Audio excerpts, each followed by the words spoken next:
Today we are here to put the newcomer women in a place where they can share their experiences. I see women who look like me, who are strong, who understand their power. इस culture को समझने और इसमें participate करने के लिए help करनी चाहिए. This was a place where individuals and these migrants could come and tell their story.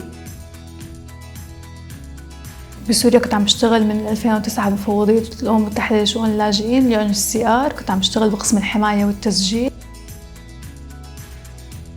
We're trying to highlight the power and the resilience